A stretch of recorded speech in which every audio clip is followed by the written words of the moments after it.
This is the Horse Radio Network. This is episode 55 of Horsemanship Radio, brought to you by Index Fund Advisors, IFA.com. Horsemanship Radio is a part of the family of the Horse Radio Network. And today we have Petra Moser, a Monty Roberts certified instructor from Switzerland. And we have Mel Hetfield, who melds technology and horsemanship and saves horses.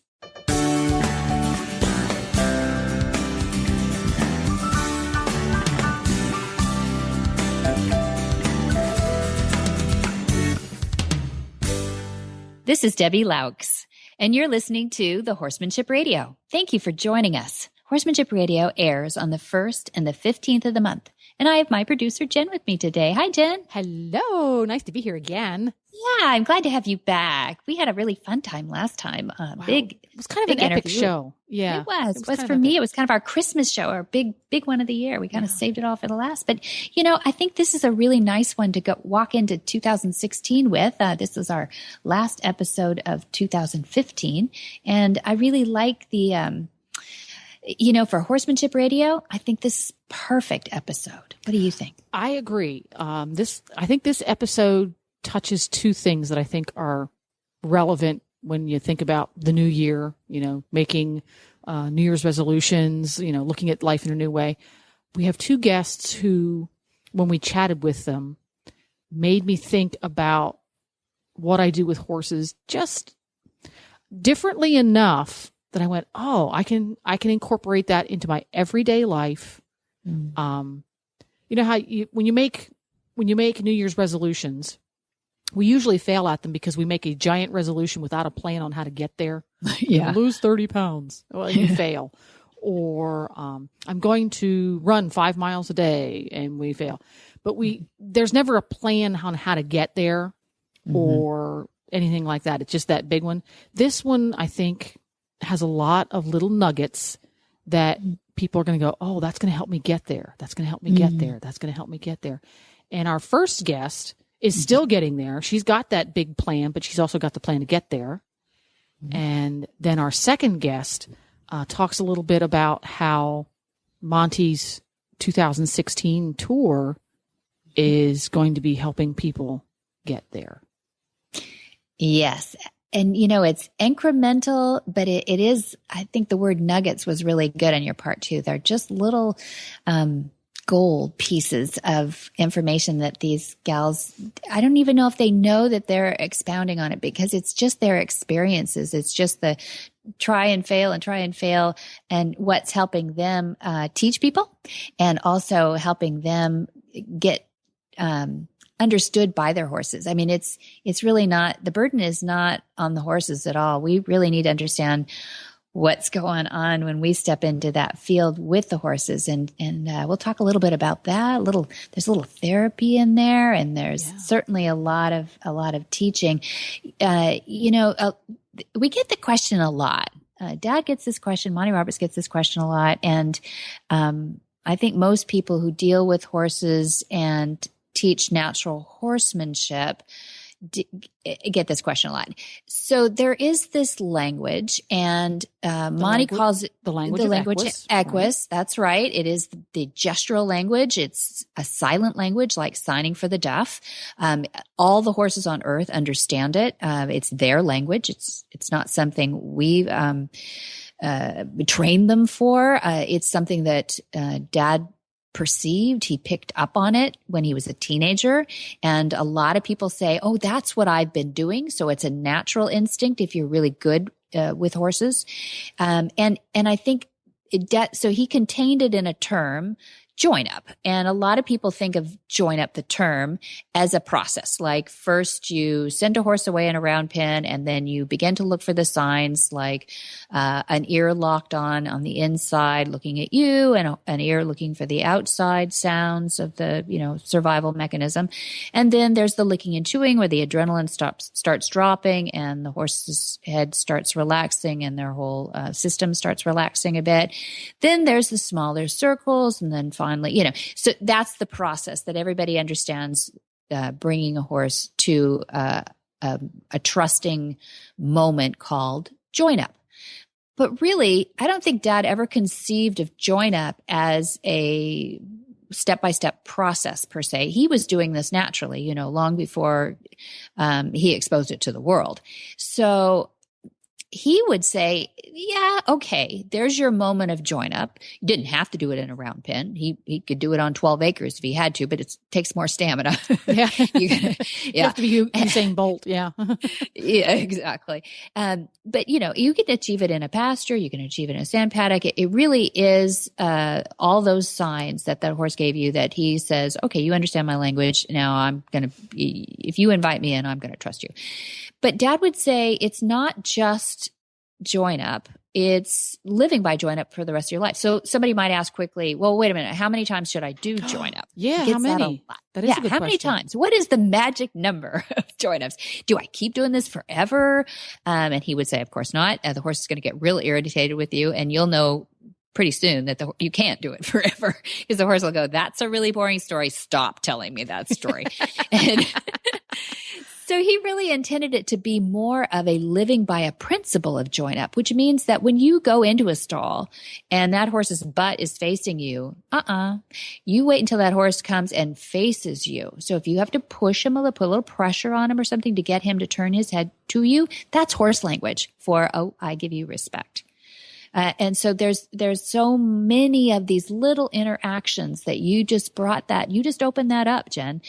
These little day-to-day interactions with our horses is the relationship that we have with our horses. It is the horses that want that relationship with us. And they are letting us, they're so generous this way, establish those relationships if we know what we're doing. Goosebumps. And Sorry, I just had to say that. It is fun. It's audio, so you can't see, goosebumps.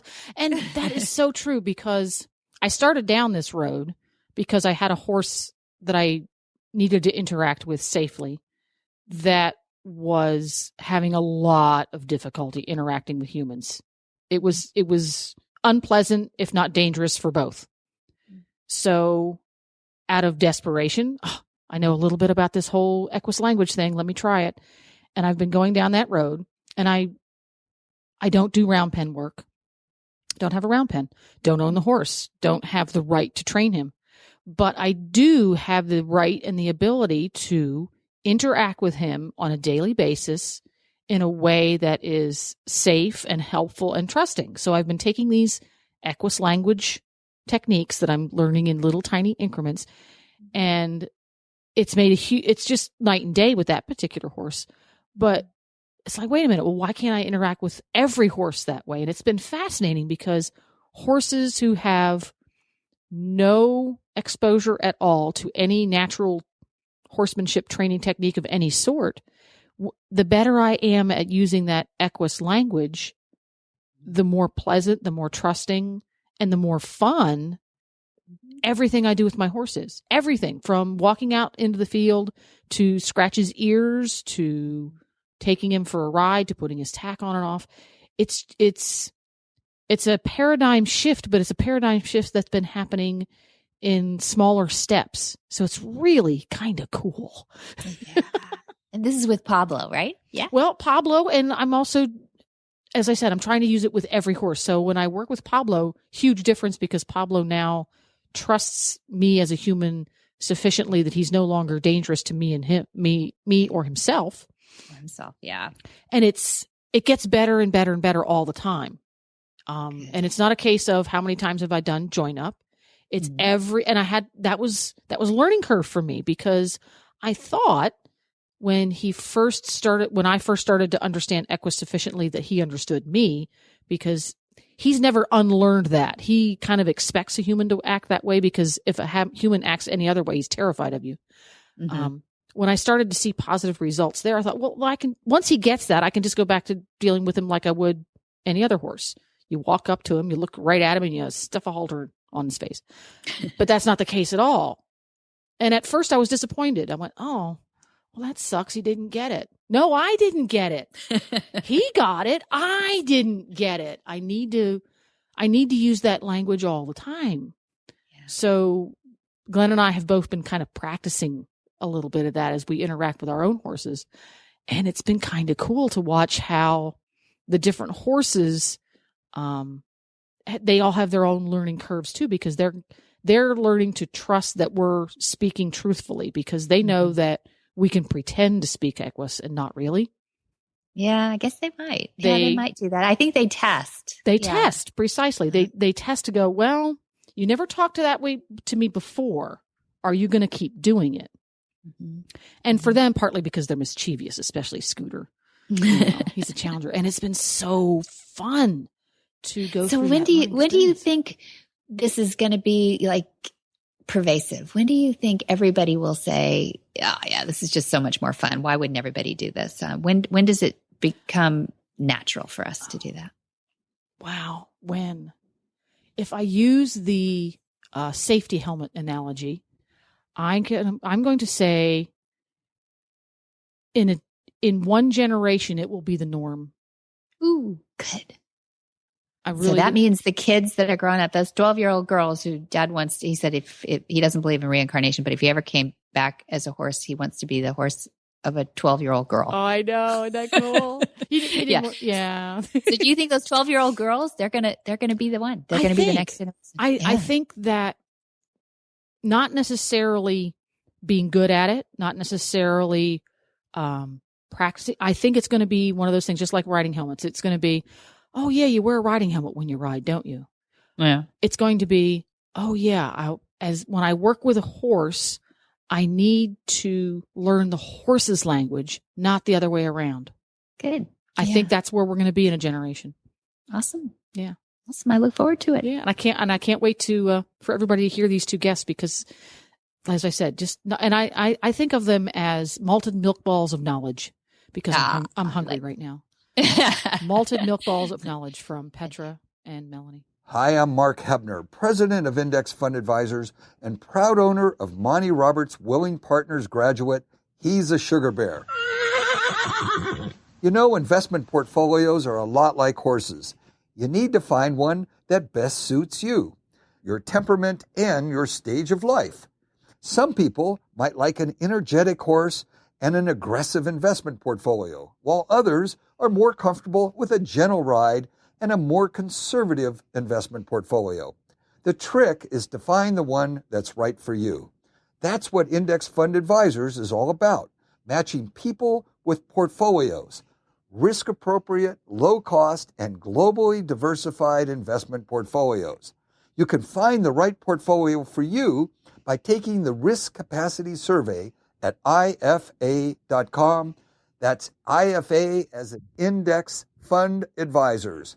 Or you can call us toll-free at 888-643-3133. That's 888-643-3133. Melanie Hetfield is a social media advisor, a photographer, a horse whisperer, and a horse's friend. She's an equus communicator, a trainer, a bareback instructor, a horse rescuer, offering horse therapy for humans. She teaches how to ease your stress out in the field, and she does it with horses. She has 8 horses of her own to care for, and 4 are rescues, and a retired mare, too, that she helps out with. She is looking for land right now to expand on her dream.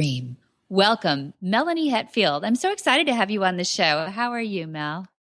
Oh, I'm fine. Thank you very much, Debbie. It's fantastic being connected to you and to be on your show. I've listened to it quite a lot. Oh, that's nice. Thank you for the flattering. And you're so sweet to have stayed up well into the evening for us, having cups of tea, waiting for our call. So thank you very much for that. Indeed, yes. Well, I was excited to have you on today because we love your accent, first of all. So let's just get that right out. I have an accent? Oh, no, sorry, we do. That's right. I forgot. Sorry. That's fine, Debbie. That's fine.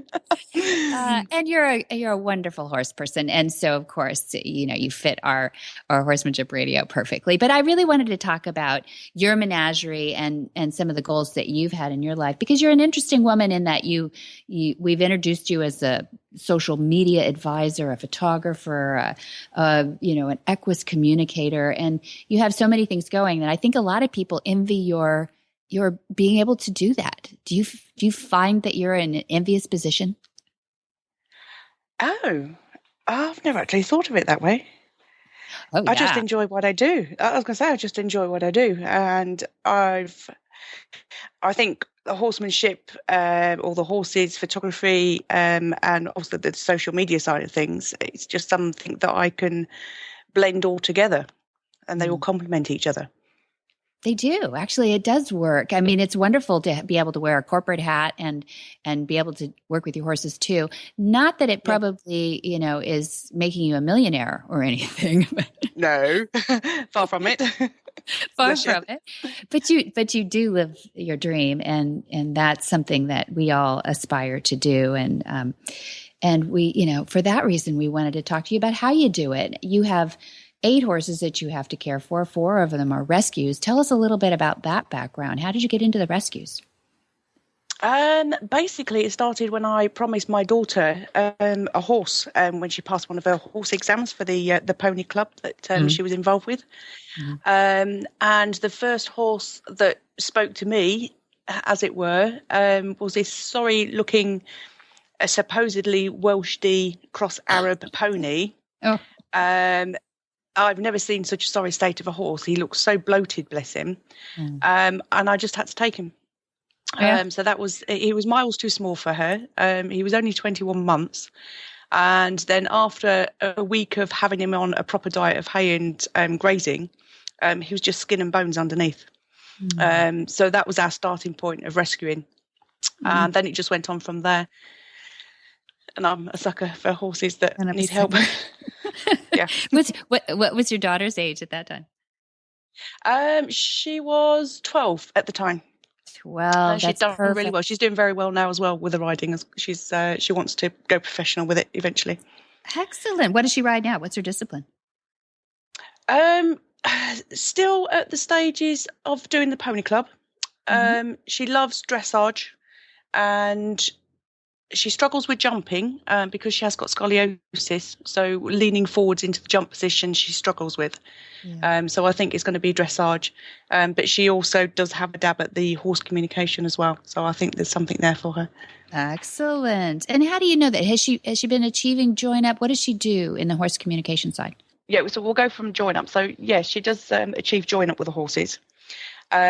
She's also got this autistic way of thinking, so that when new horses come on, they're actually the first ones that she bonds with them first before me. And there's just something there that they see in her, as if a need is greater in her, if that makes sense, than themselves. Yes. And they want to join with her, which actually helps them with their rehabilitation. Oh, look at that.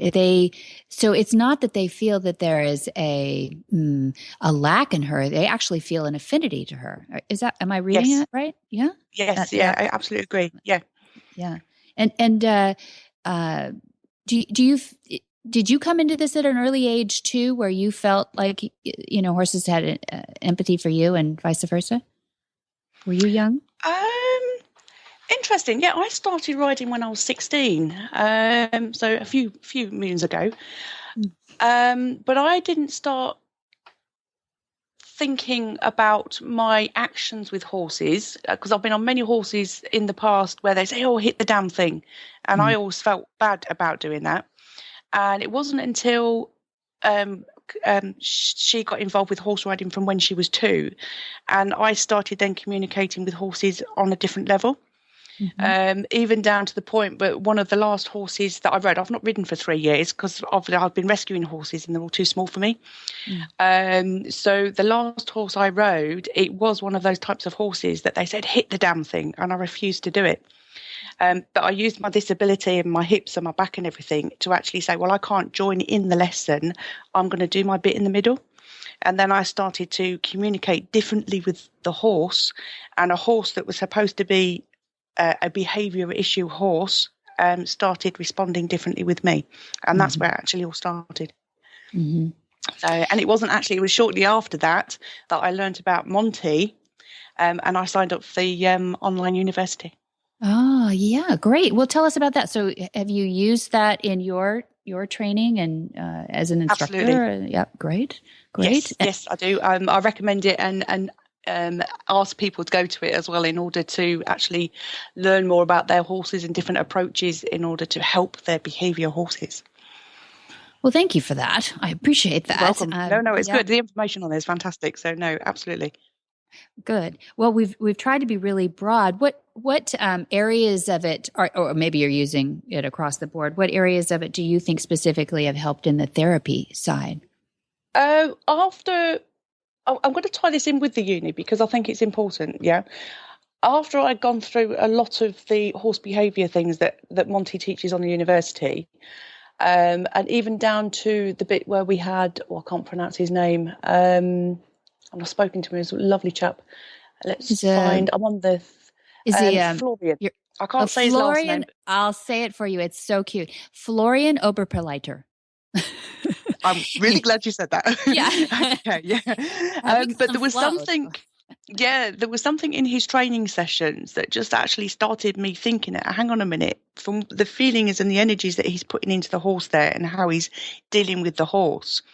I started to apply that more in with my horses and then realised as I was having clients come to the land that the horses were interacting differently with the different types of clients that I had come on. So I'll give you an example. I've got twins that come and you couldn't have two different characters for twins. One's very gentle, the other's very hyperactive.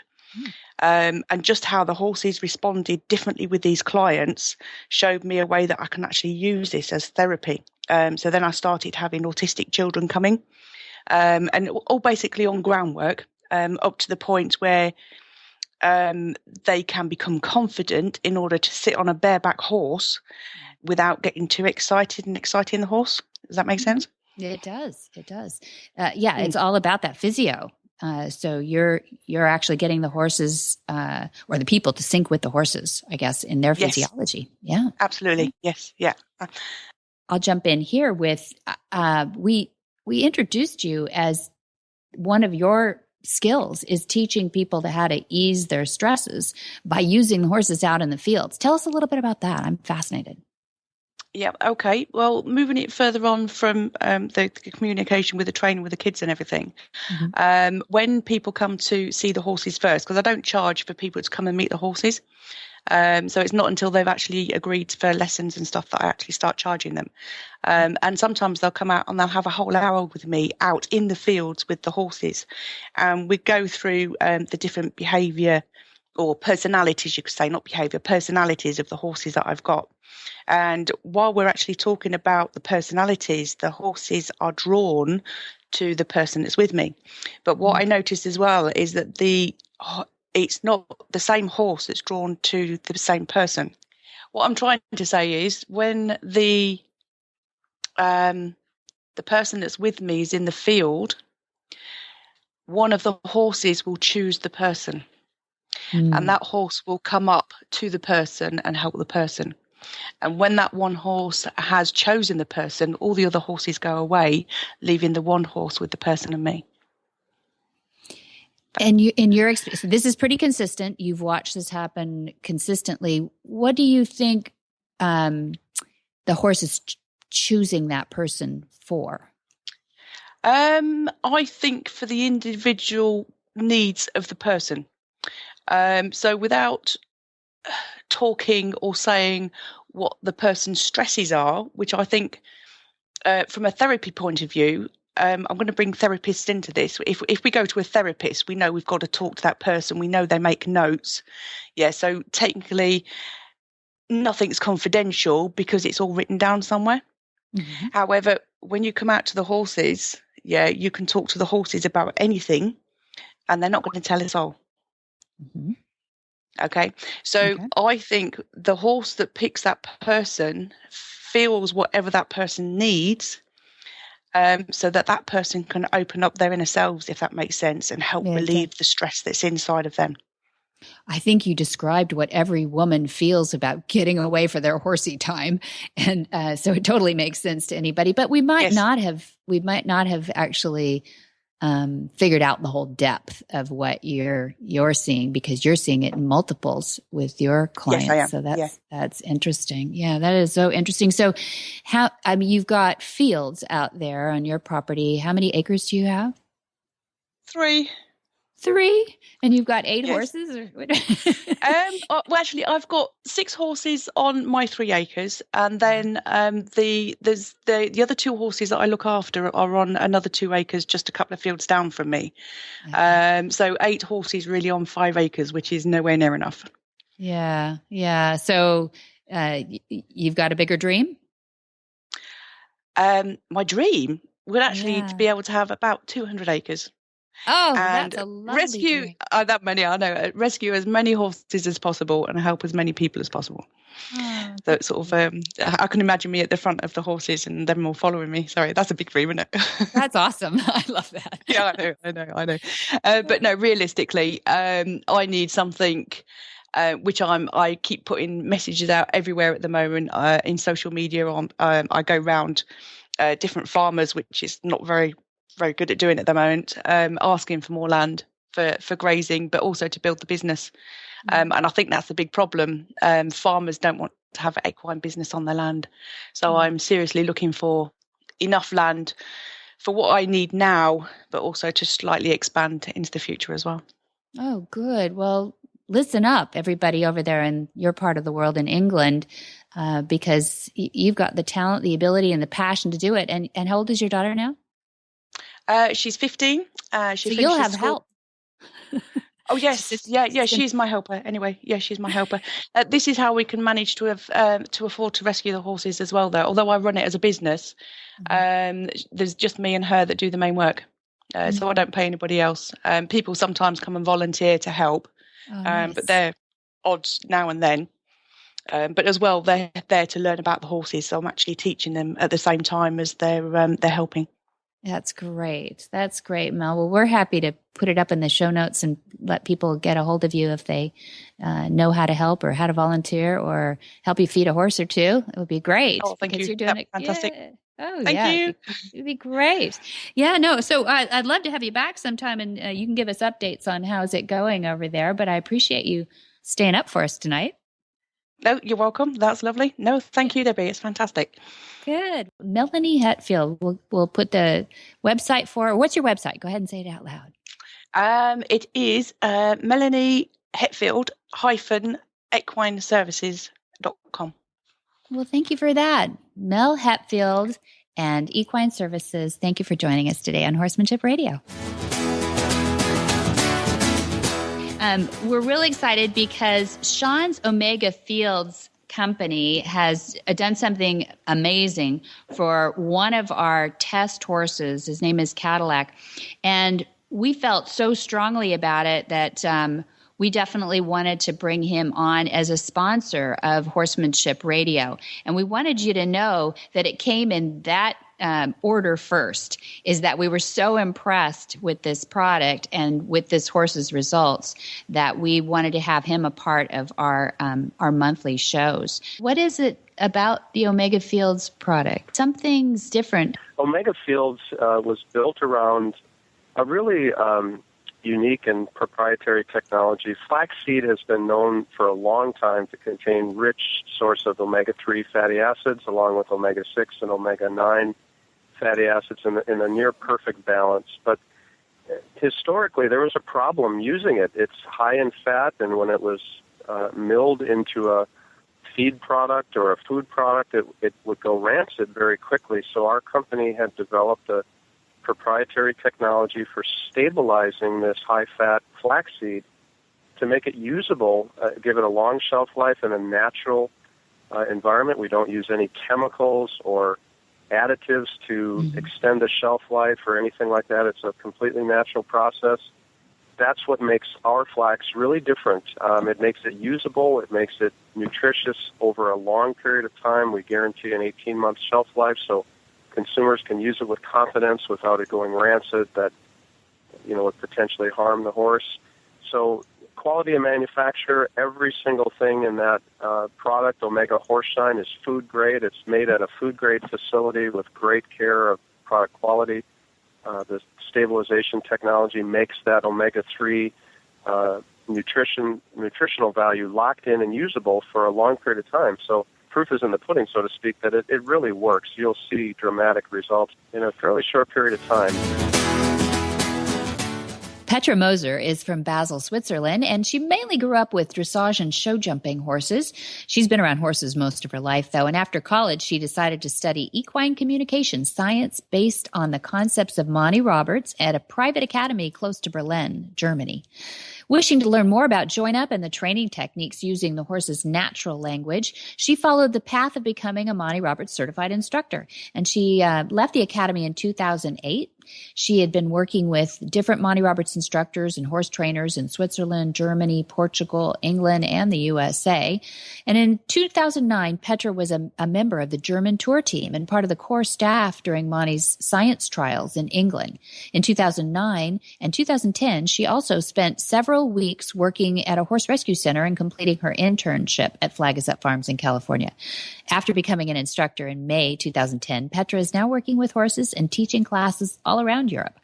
Being involved in the Monty Roberts tours in German-speaking countries since 2009, she is the organizer and co-promoter of the tour that will take place this spring, 2016, in South Germany and Austria. Well, welcome, Petra Moser from Basel, Switzerland. Did I say that right, Petra? Perfect. Yeah? Yeah. Beautiful part of the world. So what a wonderful place to grow up. Did you grow up with horses? Yes, I did grow up with horses. My mum was into horses and her mum was into horses. And I started riding when I was very small. And then I was lucky enough that my mum kind of convinced my dad to have our own horses. So I'm riding all my life, really. Yeah. Little girls and horses too. You were lucky that she convinced. Good job. Your dad paid for it all. Is that right? Yeah. Oh, yeah, he did. Yeah. Well, you're a talented girl. I mean, you've got the cerebral side and the horsey side, which we all wish we had, because you went to school to study the communication system of horses, and you went to a specialty school. It's not something that we have so much here in the U.S., but it is quite a force in getting a degree in equine communication and equine science in Europe, right? Yeah, it's more and more upcoming, really, that there's everything more, everyone's trying to put everything more on a scientific level, really, and especially in Germany. It's coming now in Switzerland as well, but especially in Germany, there are kind of lots of equine science you can study this time, yeah. Mm-hmm. And what made you kind of go off? I mean, if I look at the natural horsemanship world, a lot of it came out of the Western United States, which is about as far as I can picture from, Berlin, Germany, and the real disciplined and very kind. Germans are very kind to their horses, very disciplined, but very kind. So how did you get into the natural horsemanship world? I think both my older sisters, they work with horses traditionally, so they both had an education in traditional horsemanship in Switzerland. And I was never too convinced that I wanted to go this way. And I actually saw Monty on TV, and then I saw one of his demonstrations, and I went there, and then I thought, oh, that's very interesting. And then I took a course with one of his instructors who founded that academy and applied for it, and they took me. So I was very lucky. There's only like 40 people they take for the first year, and I was very lucky to be one of them. And kind of getting into it a lot more and more and more just make me interested in it a lot more and more and more. It's like we sometimes hear here with the courses that if a student starts and to go down that way and learns a lot more about the horse's natural behavior and the natural language, you kind of stay hooked with it, because it's just what it is there. It's not only about the training technique, it's about what the horse is, how we can communicate with the horses in general. So it's very complementary to what you want to do. It's not just like a specific part. It's not only about the round pen work, but whatever we do with the horse, we kind of constantly communicate with them anyways with our body language. And it's about using that to our advantage and have what we actually say with our body language in line what we want them to teach, what we want to teach them. So whatever you do with your horse, you're constantly communicating, and so it's very handy for all sorts of discipline or whatever you want to do, really. Mm-hmm. So it fascinated you, and you wanted to learn more about this skill. Yeah, yeah. Definitely.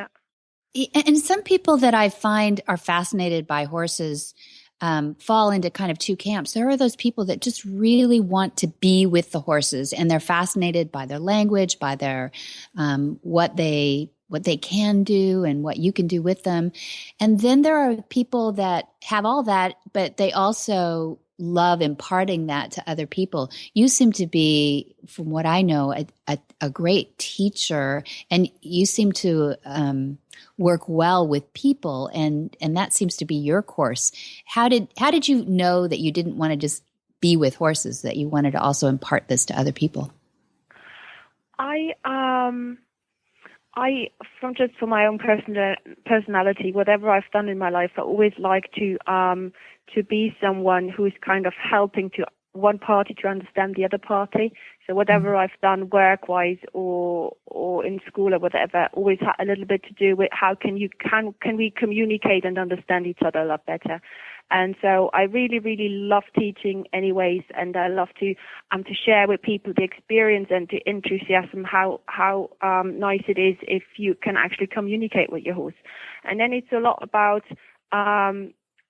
also learning a lot from the students, and because everyone has a little bit of a different approach. So some people come up with ideas you never would have thought of. And so you also learn a lot from what people are doing, but also from their mistakes. And then you explain these things a little bit different, or you have to think about how to explain something. So it's kind of getting more consciously about for yourself. So actually your horse work improves a lot just through teaching as well. And it's just very rewarding if you have students that kind of have this, opening a new world to them, and they start to understand. And it's also for the horses, because you can train the horses, but in the end, because it's the people creating the problems for the horses, or the people that want something from the horses. If you don't train the people to do it right, how can the horses get it right? And I think that's a big thing there for me. But it's definitely, from my personality, I really like to teach people and to be around people and to help them and to get them a different awareness of what they're doing with their horses. No, bless your heart. You're very patient, because because not only are you dealing with teaching people a pretty new concept. I mean, in the world of horsemanship, it really hasn't been a mass knowledge discipline, natural horsemanship or join up. It hasn't been around a long time. So you really are you're changing muscle memory for a lot of people. How is that? How do you get that old muscle memory out and getting people into, how is it that when you've got people raised up with people saying, well, when all else fails, just give them a good whack? Yeah. Well, some people, they are people that are very, very natural and very, they just do things right instinctively, because they've been around horses and they already learn from horses, but they're not really aware of what they are doing. So some students come and they're really, really talented. And then you have other students that do not really know how to move around a horse properly. They kind of a little bit doing lots of movements that are causing misunderstandings between them and the horses. So it's a little bit harder to work with them, and then it's just about to get them an awareness of their body language. So you do all sorts of practical exercises. You give them a theoretical background, but then if they think too much about it, they have no chance to really get into practice. So we do a lot of practical exercises that really helps them, and it's kind of, you start with small steps and get them the right feeling for where do they have to position their body and what does that mean, and kind of get them an awareness of seeing also the reaction in the horse and kind of adjust their body language accordingly. So it's a lot of practice they have to do, and here on Flagstaff Farms you have got very nice facilities where you actually can do all sorts of exercises at all sorts of different places with all sorts of different horses, and that really, really helps to get them the right feeling, because all the horses are a little bit different, and if they have the chance to work with many horses and many different places, that really helps. Yeah. Yeah. So you keep them off balance a little bit, right? So you keep throwing new situations at them, and until that becomes a new muscle memory, I guess, essentially. Yeah, and you obviously have to guide it through it, but then get them and tell them a little bit in the beginning what they have to do. It's a little bit like driving. You have to tell them where everything is, and then they start to drive. And when they know the techniques and they know how to, to use the wheel and everything, and the indicators, everything, you can let them have more traffic and just kind of start to read, well, where do I have to drive left? Do I have to drive right? Do I have to stop? And all these things. So you kind of build it up like this. Yeah, great. Well, you're going to be teaching courses, or maybe you already are. I know you're in California right now, but you're teaching classes all around Europe. And is that in European countries only? Are you in UK too? It is mainly in the German-speaking countries, but I kind of travel so much at the moment because I want to see a lot, and I've got so many people that want me to come there and there and there. So I got a little bit more independent back home, so I'm not kind of tied to a place I have to run. So I can really go and see people and help other instructors when they give courses, but also, on my own. I've been quite a bit in the UK, but also in other countries. I also plan to visit a couple of other fellow instructors to see how they are working and to work with their students as well. Yeah. And learn. Courses, I give on myself, and mainly in the German-speaking countries, Germany, Switzerland, and Austria. Yeah. What a life. Doesn't that sound fun? I'm sure there's a lot of people just sighing right now going, I know it's hard work, but it is some people's dream that would love to just cut the cord and run around the world learning from horses and teaching other people. So you're going to be involved in the Monty Roberts tours in Germany, in the German-speaking countries, and you have been in the past, but you've got another one coming up this spring. Tell us a little bit about what you got planned for that. We've got a tour planned end of April, beginning of May, and we will be in South Germany mainly because we've been up in North Germany last year. And it will be Zweibrücken, and then we will be in Darmstadt, and then in Bavaria.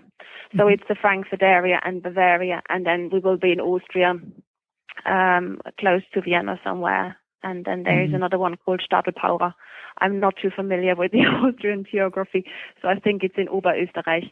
But so it's exciting to go back to Austria because we haven't been there in a while.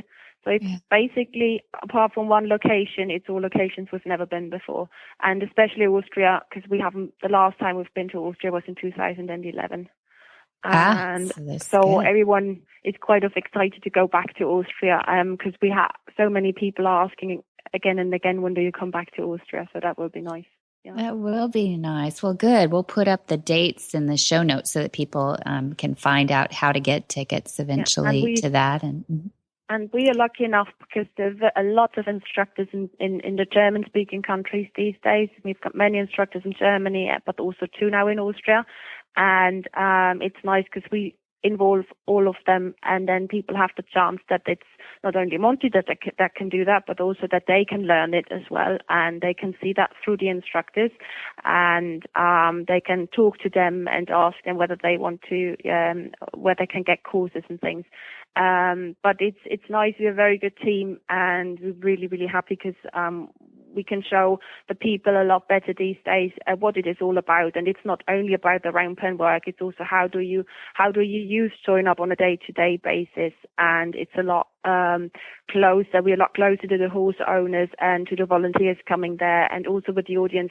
There's a lot better exchange and of ideas, and they can ask a lot more questions. That's fantastic. Yeah, it is a great team. I can let everybody know too, because you guys have worked together now for a number of years, and you I don't know how you guys break up your division of duties, but some people help with the loading and some people help with the starting and the join ups. Yeah. And it's just a fine-tuned, it's like a German running machine over there, you guys, a fine car mobile over there. And it's fun for people to watch. And the audiences are large in Germany and very appreciative. Yeah. And we also have instructors coming from other countries just because they want to be part of it. That's right. They take all the hassle to get into a plane or get into the car and just drive over to Germany, Austria, wherever we ever are. That's right. That's right. You've had them come from Sweden and Denmark and all around, so to Italy. It's wonderful, wonderful. So I hope everybody that has within earshot of that can plug into that and have some fun and come meet Petra Moser from Basel, Switzerland. Yeah. Well, thanks for being with us today, Petra, on Horsemanship Radio. Thank you very much for having me. Hi, I'm Monty Roberts, and I know that I'm transforming the lives of horses globally. You can learn to do it too on my Equus Online University. There's a new lesson on there each week, all the way from join up to advanced. Watch world's champions give their lessons. Join at montyroberts.com. Go to my Equus Online University. You can transform your horse too. Jamie Jennings, I am so glad to reach you by phone on your farm. How are you? I am doing good. You may hear some 2-year-old crying or some chickens in the background. I can't promise it's going to be a smooth. This is smooth not phone an call. official interview.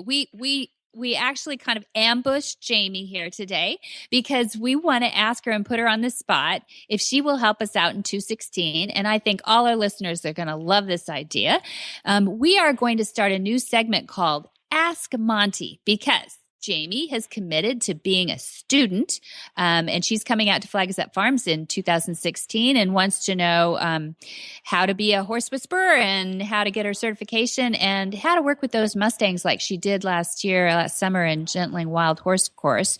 And so, Jamie, I want to ask you if you put you on the spot here, if you would like to be our segment for the Ask Monty Q&As. Now, what that means is before you answer, Be careful, Jamie. Be very, very careful. Right. You have an out still.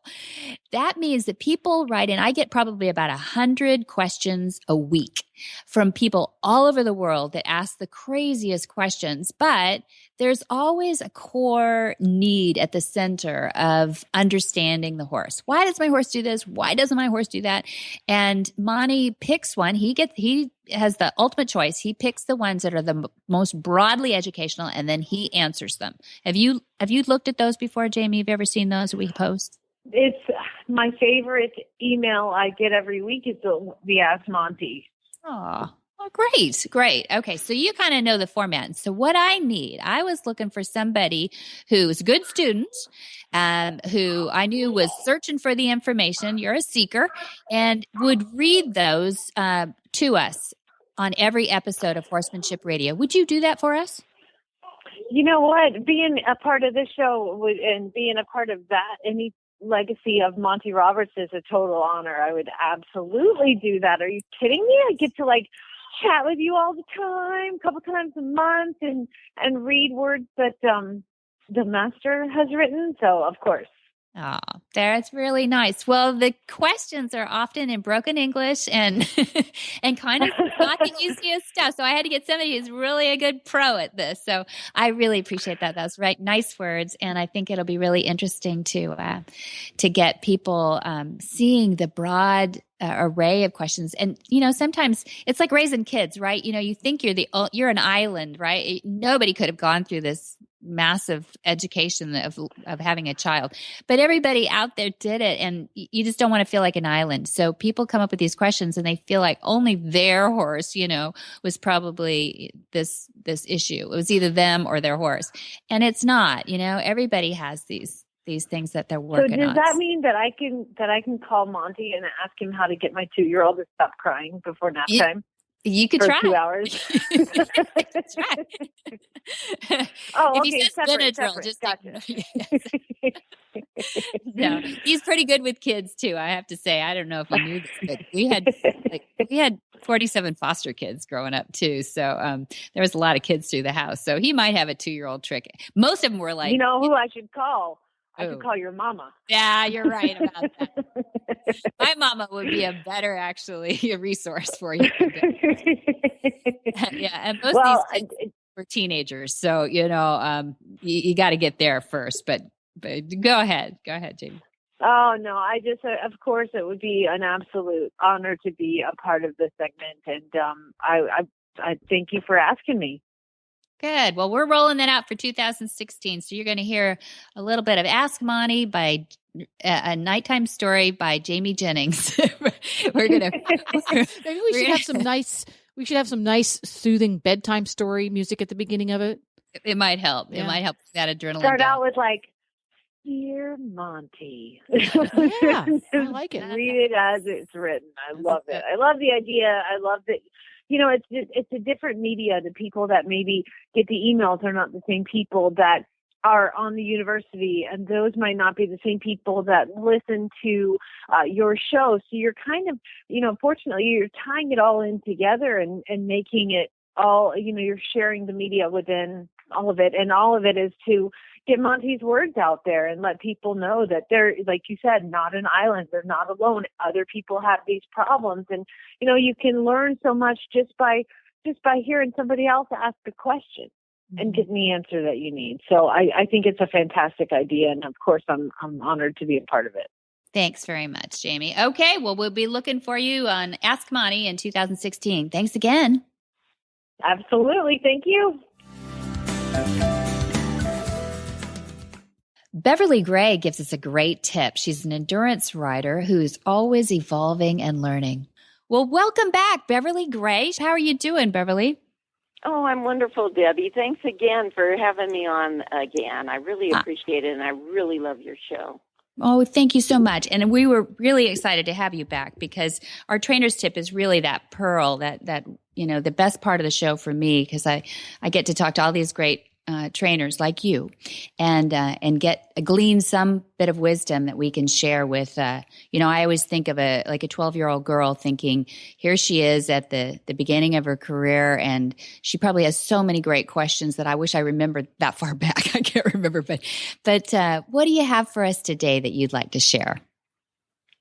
Well, I don't think there's any shortcuts in endurance, Debbie. There's not just one magic formula or one particular bit or one particular saddle that makes you a winner. I think as a 12-year-old and working with horses like I did, I learned a lot. I learned from my mistakes, and I didn't do those mistakes again, but technology and training has changed a bit, and endurance was a pretty new sport when not too new, but it was pretty early when I got started. And so, things changed, including clothing. I ride in some very comfortable clothing. I have a magnificent English saddle that I like to ride in, but it is, like I said, it's available for your whole family to enjoy the sport.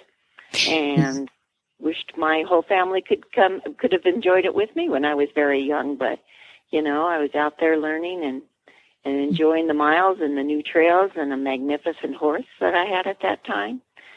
So always learning. We are always learning. So stay a student of the game because it changes, I guess. The conditioning changes, the clothing, the equipment changes. And that's a good tip. Yeah, it's good to be a student for life, Beverly, and I appreciate that that's probably why you've endured in your sport of endurance racing. Thanks very much for joining us again. What in the wide, wide world of sports is going on here?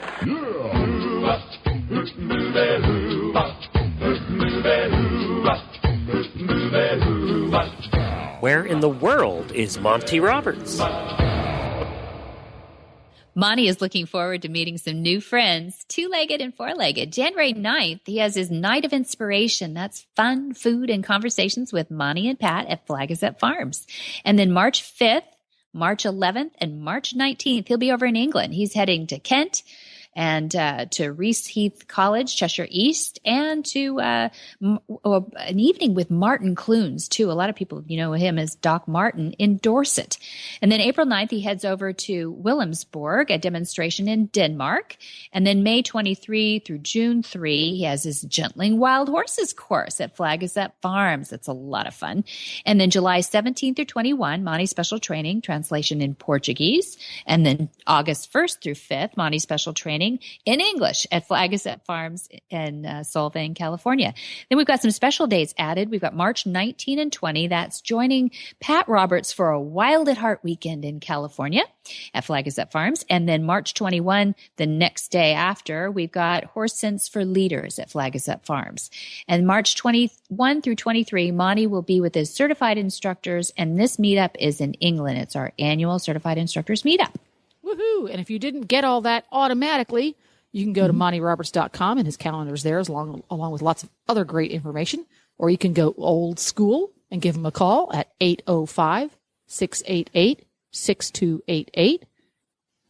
For details about today's show, you can go to horsemanshipradio.com where you'll find links, pictures, and more information. As always, we do love your feedback. Please follow us on Facebook at Monty Roberts. And yes, Monty Roberts is on Twitter. Go to twitter.com and it's Monty_Roberts. And you can get the app to have the Horsemanship Radio Show with you wherever you go, along with the other Horse Radio Network shows. You can put it on your Android or iPhone. Go to your app store and search Horse Radio Network. Yes, and many thanks to our sponsors. That's IFA.com, Omega Fields, and Monty Roberts University, Equus Online University. And be sure to visit all the other great shows on the Horse Radio Network. That's www.horseradionetwork.com. Until next time, have many happy horse hours.